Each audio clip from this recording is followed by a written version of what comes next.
Hello, this is Property Matters, a weekly catch-up on all matters property, supported by Fairview International Property Consultancy and auctionproperty.co.uk. Live every Sunday from 10 a.m. on YouTube, Facebook, LinkedIn and our website, propertymatterstv.co.uk.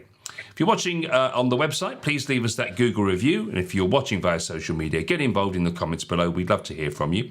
Anything you want us to discuss on the show, then get in touch via email. That's hello@propertymatterstv.co.uk. And if you don't have time to watch the whole show live every week, then you can get us on the move with a podcast from any of those podcast platforms on the other side of the screen. And that's available every Monday from 10 a.m. So let's say hi to our property expert, Joe Joshi. Morning, Joe.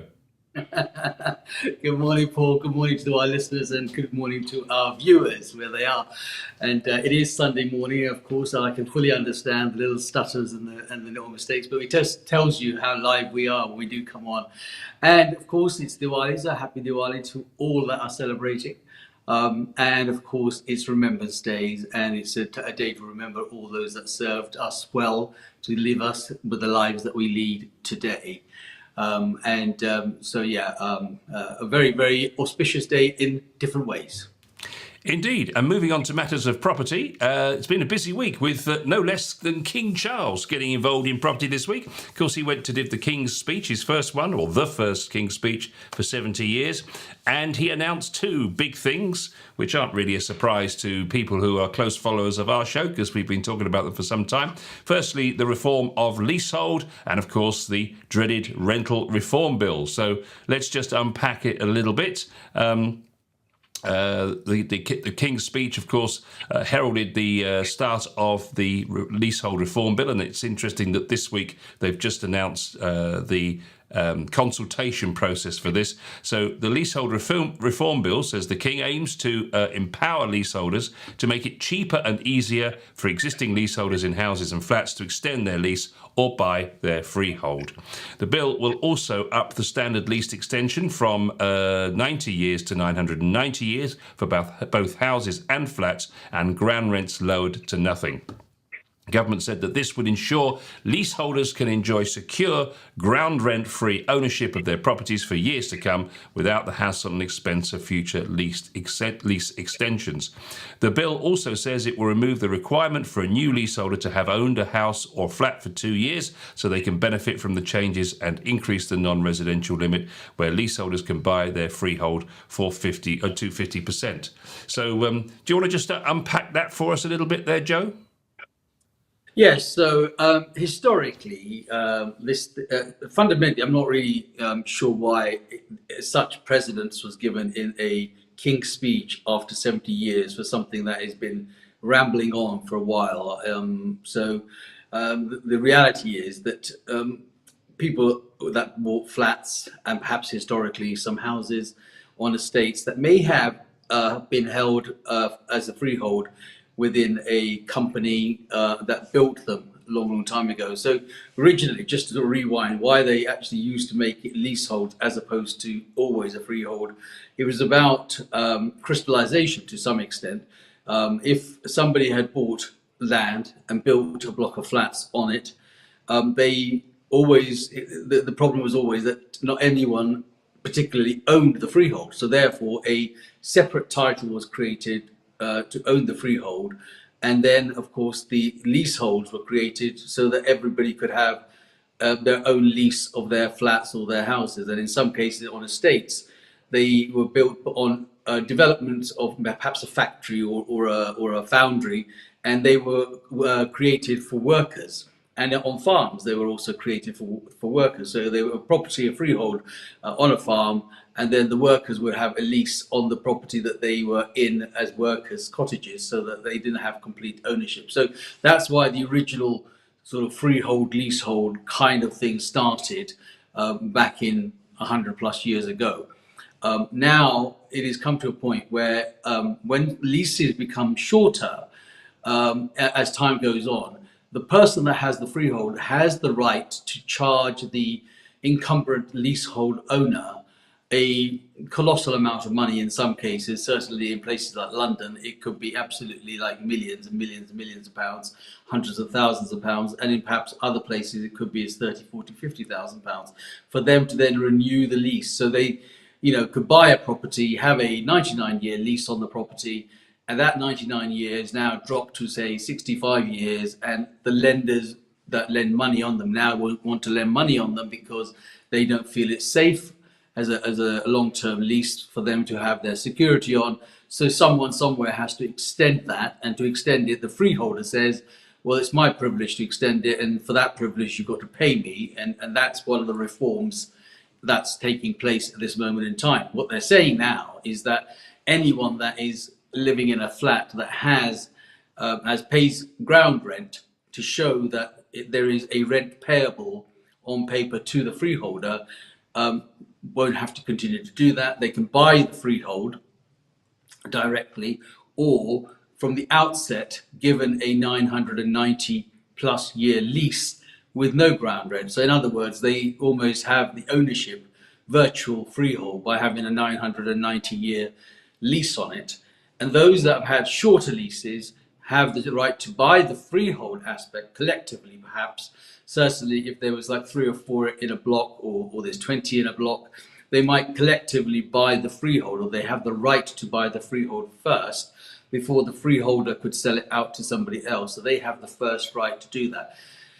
So leaseholders there will probably collectively purchase the freehold so that they are actually now administering the future of their own life. So in other words, if the lease then falls to 60 years during their tenure, their time in that place, they could grant themselves a new lease without having to spend extra money. So that's where the leasehold and freehold aspect changes. What the reform is saying is that it's now going to give the right, whereas previously there are two ownerships. There is a freeholder and there is a leaseholder, and the freeholder fundamentally holds ransom to the leaseholder to pay them more money to extend the lease. This says the bill will improve leaseholder consumer rights, such as making, buying or selling a leasehold property quicker and easier, more transparency over leaseholder service charges, replacing buildings insurance commissions with clearer admin fees, extending redress schemes for leaseholders, scrapping the presumption for leaseholders to have to pay the freeholders' legal costs, and grant freehold homeowners on private and mixed tenure estates the same redress rights as leaseholders.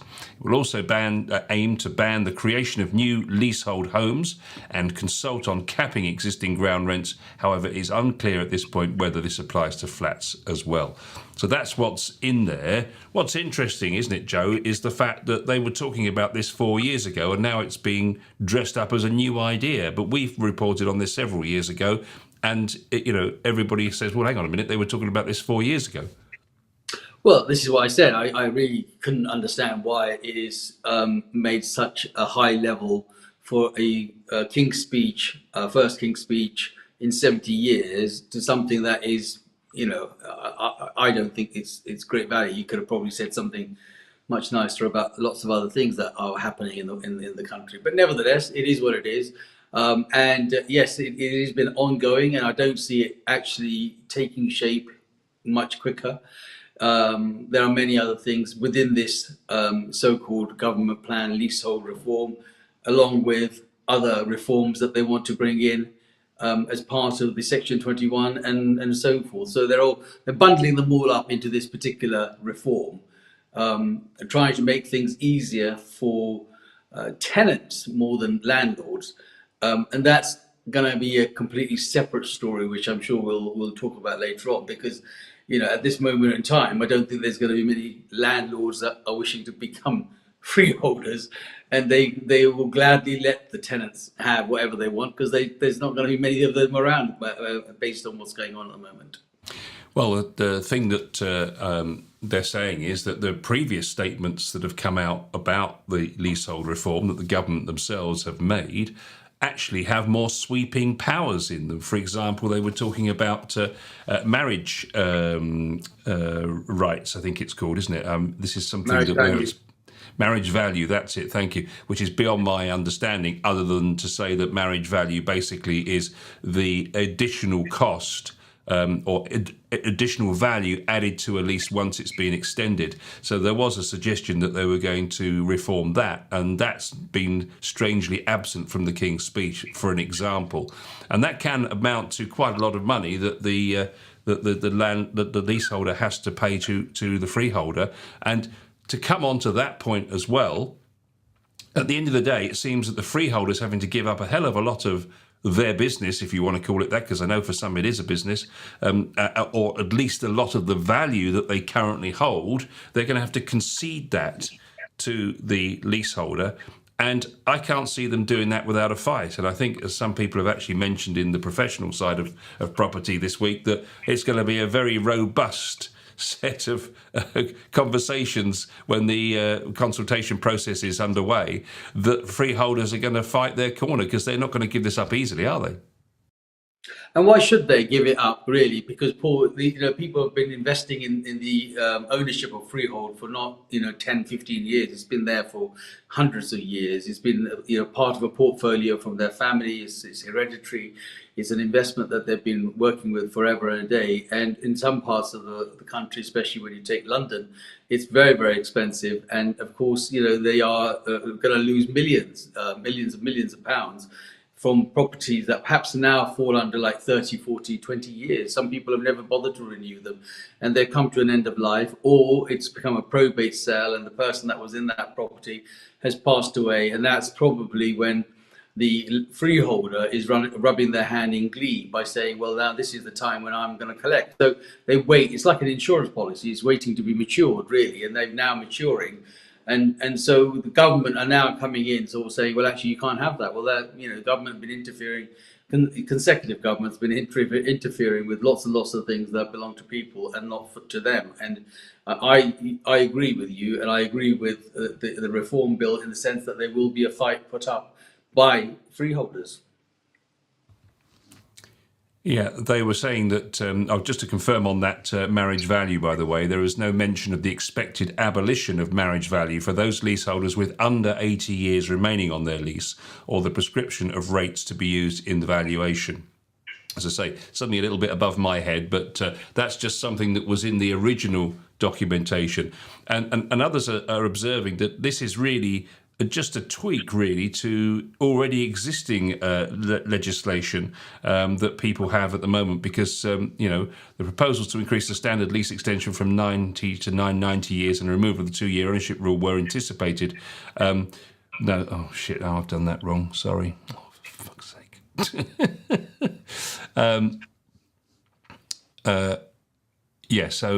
I'll come back to. So if I come back to where I pick up from you. Okay, that's fine. So just to confirm, Joe, there was no mention of the expected abolition of marriage value for those leaseholders with under 80 years remaining on their lease, or prescription of rates to be used in the valuation. Like I say, something above my head, but just making the point that was already the detail that was already in the notifications given by the government of what they were going to change. But that's now strangely not in the proposals. And it's interesting, actually, that these seem to be like a tweak to long-standing legislation, which already enables owners of leasehold houses to buy their freehold rights, and flat owners to have the right to extend their lease and automatically reduce their ground rent to a peppercorn as a part of the process. So that already is something that you can do, which we know about. So it does rather seem like window dressing, doesn't it?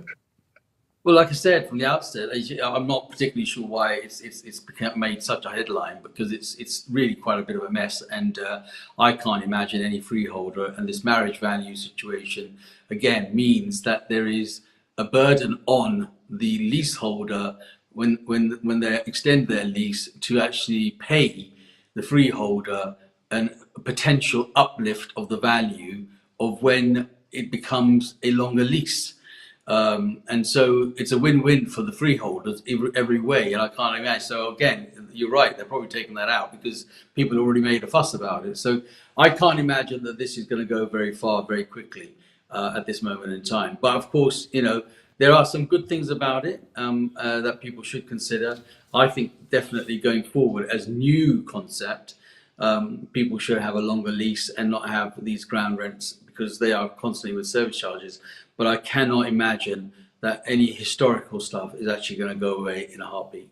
It is surprising the lack of detail in the documentation in the King's speech and even the briefing notes around them. There's very little there, and I suppose it will come down to the consultation process. And the other part, of course, which we have to discuss is the one we know quite a bit about, the Renters Reform Bill, which aims to support the 11 million private renters or tenants and 2.3 million landlords in England. This includes a manifesto commitment to abolish no-fault evictions, end blanket bans on pets, and create a new private rented sector ombudsman.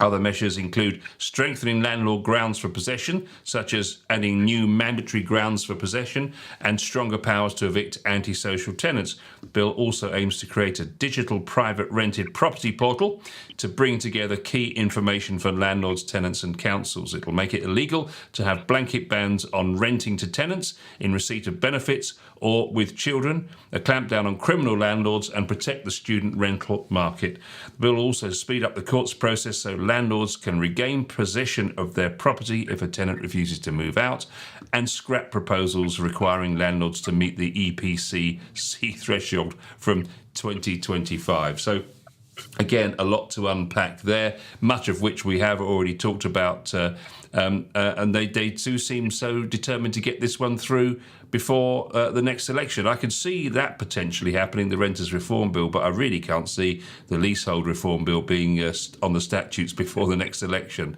But I mean, we've made our views clear and plain about the Renters Reform Bill for a while. The devil is in the detail, I suppose. How they're going to speed up the courts process? It's in absolute tatters at the moment, isn't it? Oh yeah, I mean the delay is huge, and to be honest with you, a lot of landlords have been pushing for vacant possessions and pushing for evictions, knowing full well that this renters reform is going to be an absolute abolition of the whole thing. I mean, it's just not the way they want to be, and a lot of landlords under those circumstances are happy not to be landlords. I mean, I'm not really quite sure what think tank they put together in order to try and bring such things to the forefront. But I don't certainly think that they've actually brought in the people that actually matter to discuss this. It's just about someone thinking, well, actually, we've got to do all this for the tenants. If it's that strong, then my view is very simple on that. The government should build lots of properties and actually provide those properties to the tenants and let them be the landlord. And it will be interesting to see how they actually fare in that given time. I mean, considering they can't even deal with a floating boat for asylum seekers, I'm really not sure how they can actually deal with blocks of flats and lots of tenants in them. And so therefore they pass the buck on to people that look to invest, and then they actually turn around and make it difficult for them to actually deal with. So yeah, let's watch this space, but it's not something that's going to be exciting, I can assure you. And just one last thing on the leasehold. Somebody, a property professional, said this week, given the focus on reforms to leasehold in the lead up to the King's speech, the lack of detail we have seen today regarding the plans is surprising. This comes in the wake of recent proposals to ban leasehold houses, which are not new at all. These commitments were announced 4 years ago by the government, now simply being repackaged as new plans. These proposals are based on an underlying presumption that a radical overhaul of the system is required, which is an oversimplification of a very complex issue. A proper analysis of the criticisms of the existing leasehold system should first be undertaken, and if it's found that changes are required, further regulation of the leasehold system could be implemented. Having said that, leasehold is already one of the most highly regulated areas of the law, with many and varied protections for leaseholders, and there are plans afoot to give similar protections to freeholders in relation to estate management charges. This begs the question as to whether common hold provides a solution for the perceived problems. So it's already very well regulated sector, and do you think they're oversimplifying what is a very complex subject? No, I don't think they're actually simplifying anything. That is what the point, Paul, is that basically it wasn't that complicated in the first place. I believe that there are some areas that maybe need tweaking. It's the old adage of why fix something that's not broke, but they seem to be choosing this with properties and landlords and tenants because they think that that's an easy push, an easy way to sort of say to people, we're doing something for you. And reality wise, they're not doing a great deal. They're not doing good things for landlords, and landlords are walking away from such ideas. And especially over the last 12 months, 18 months, landlords have been leaving in droves because of all these what I call ridiculous changes brought by perhaps people that have actually no knowledge really, and no commitment, and actually no investment into the property market, and just sit there and become pundits and advisors on something that they actually have no real personal involvement in. Let's move on. Back onto buy-to-let landlords who are continuing to flee the market. No new news there from us. But this is interesting because a new survey by UHY Hacker Young has basically got some figures for us on just how big a problem, if indeed it is, for landlords. The landlords continue to exit the private rented sector for the sale, with the sale of another 151,000 buy-to-lets or holiday homes in the year to 5th of April 2023. A national accountancy group pointed to the fact that buy-to-let properties have become markedly less profitable for many landlords, as we know, in recent years in the light of tax and legislative changes, as well as higher mortgage rates. The increase in mortgage costs is not only the only issue for landlords. They have been hit hard by from all sides, with tax changes making it tougher to buy for letting purposes for investors. Ultimately, it's renters that will feel the pain from that as the number of properties available falls. Here's the big issue figure. According to HMRC, 1.8 billion in capital gains tax was paid on sales of buy-to-let properties from the 6th of April 22 to the 5th of April 23. 1.8 billion in capital gains. The government laughing all the way to the bank, making it hard for landlords and then pocketing the profits. Yes, and actually it's a short-term gain, isn't it, Paul, for the government? Yes, they are pocketing it and laughing all the way to the bank. But equally, they have a huge backlog, a huge mega-sized backlog of asylum seekers and homeless people and families that they haven't got the accommodation themselves because they haven't built enough homes. They can never build enough homes in order to accommodate them. So they are doing a grand job of getting rid of landlords who actually have been supplying private rental property to the government by doing such ridiculous things just for a short-term gain of 1.8 billion. They could probably earn a lot more if they, but they've apart from the capital gains tax, the income tax, and the other taxes that they are now adding on for buy-to-lets are actually getting people to leave in droves. And the reason why majority of those that are leaving in droves are not just about what the government's doing, it's also what the Bank of England has done in the last year, 6 months or whatever it is, constant increases of rent. And so people have had to decide. Most landlords are not making enough money from just the tenancy to cover their mortgages. So they've got to make a decision to get out. And when you look at our previous part about the renters reform and the Section 21, this is one of the other reasons they want to desperately get out now, because they don't want to be locked into this renters reform bill and be stuck in there with the tenant that it may be a tenant from hell who's not paying enough money, and the landlord is actually paying more on mortgages to be able to accommodate someone. So it becomes a charitable status rather than a profitable status from a landlord's point of view. So, it's a lot of stuff going on, and it's all on a knife's edge at the moment.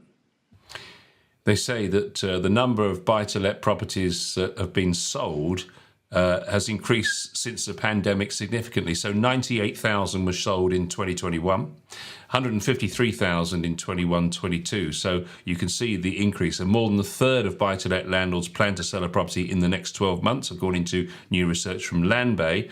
Although 1 in 10 of them will sell all of their property, with the main reason being that property investment is no longer financially viable. A survey by Lambay found that 34% of landlords are thinking of selling, but only 1 in 10 will sell all of their properties. However, 90% of buy-to-let investors looking to sell said they only want to sell some of their properties, with 15% of those also intending to buy as they restructure their portfolios, which is an interesting point. And I guess, again, this thing about the EPCC, we were thinking, well, they must be thinking, now that they don't have to comply by 2025. But having said that, they could also look at the other side of the coin there, whereby at least they've got their property, cheaper to run, better insulated, better quality. And of course, that's going to attract a better quality tenant and a higher rent. Yes, I mean, the thing is, we are going to have a bit of an evolution here, aren't there? Some of the old stock is going to be sold. Some of the stuff that is probably got higher loans on it are going to be sold. And some of the properties that need updating will be sold because landlords don't want to invest that into. But some of those people that will sell that stock will come back in to what is going to be the new norm at 5.25%, perhaps maybe 5.5% base, higher borrowing level, 7.5% on a buy-to-let mortgage, perhaps. And then they'll say, okay, well now these are the new rents. I mean, the rents are going up, very, very quickly. People know that, but that's also about supply and demand. The demand for rental properties is huge. Supply is becoming shorter and shorter because people are, as you can see, selling left, right, and centre and want to get out of it because it's just not cost effective for them. Yeah, you're right. The report says on the positive side, 2/3 of landlords, therefore, are not intending to sell, and 30% of those who are actually looking to buy property. The market is changing, and landlords are seeing opportunities to restructure and rethink their strategy. So, absolutely spot on. But nonetheless, quite surprising to see 151,000, I think it was, properties sold in the year to April the 6th, 2023.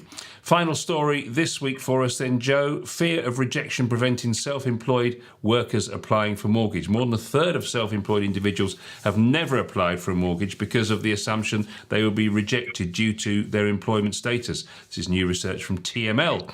Some 30% of those surveys said they had never applied for a mortgage because they did not think that they would be approved. In addition to this, just over a quarter, 26%, said they heard it's more challenging for self-employed people to get a mortgage. It's pretty tough for anyone to get a mortgage right now, so you can understand if you're self-employed and you've probably got a new company that's only been going maybe a year, 2 years, you could be reticent, couldn't you?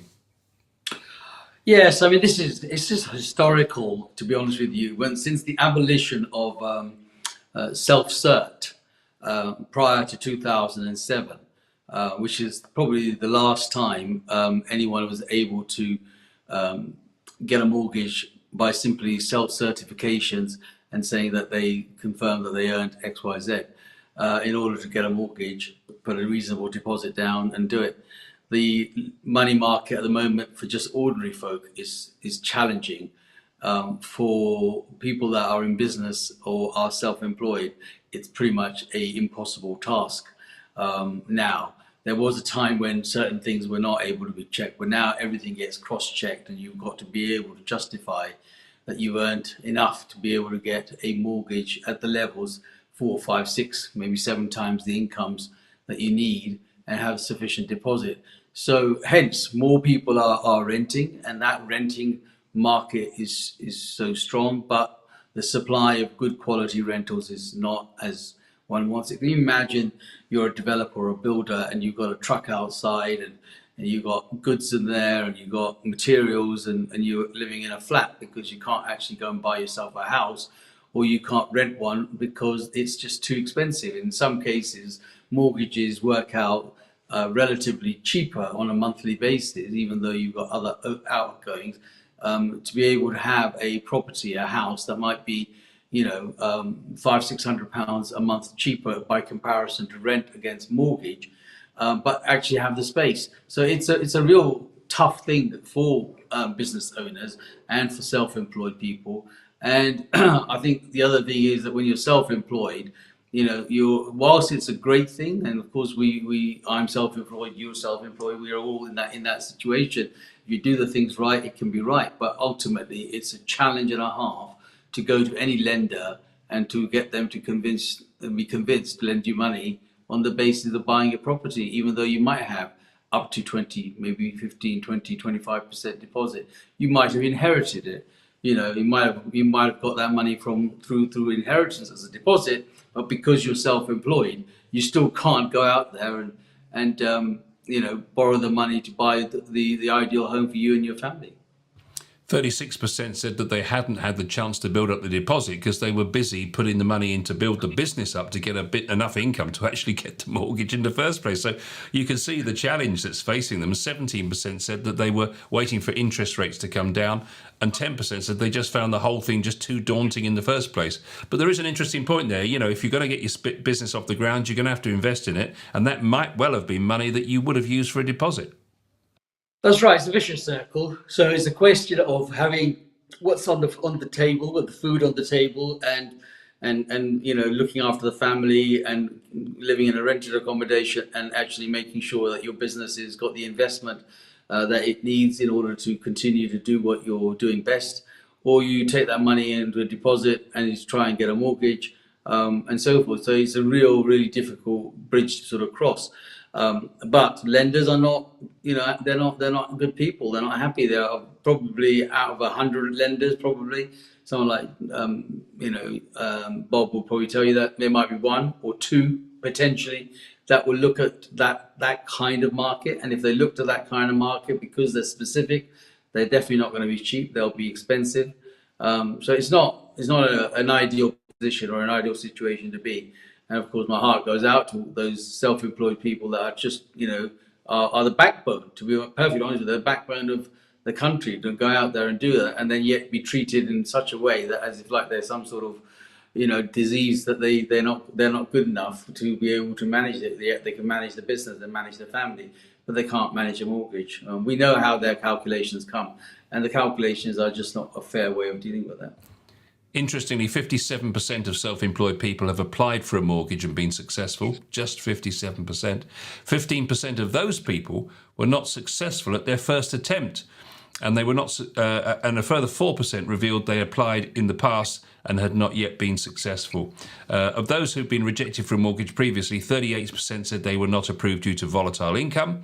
28% said that the lender had applied had calculated they wouldn't be able to make the repayments, and more than a quarter, 27%, said they did not have the necessary documentation to prove their income.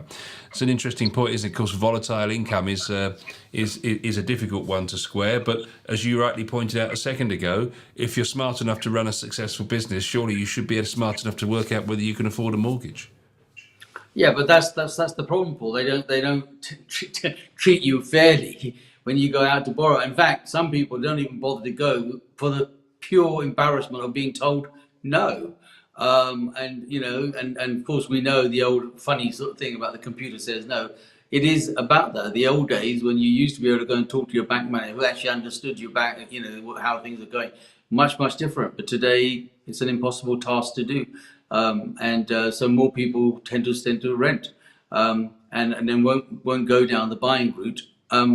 But their ideal dream is to buy, because they will probably know over the period they'll actually save more money than actually having to rent and spend money on the rental market. As you alluded to, Joe, of course, we are not mortgage advisors. We do know a very good one in Bob Singh and Chess Mortgages, and we suggest that you contact him if you'd like any information about mortgages and applying for self-employed mortgages, of course, because Bob is definitely the man to talk to. And if you contact us through our socials, we'll be able to put you in touch with him. And on that note, I think we better leave it for this week, Joe. Thank you very much indeed, as always, for your wisdom. Thank you for watching. We'll see you again for another Property Matters very soon.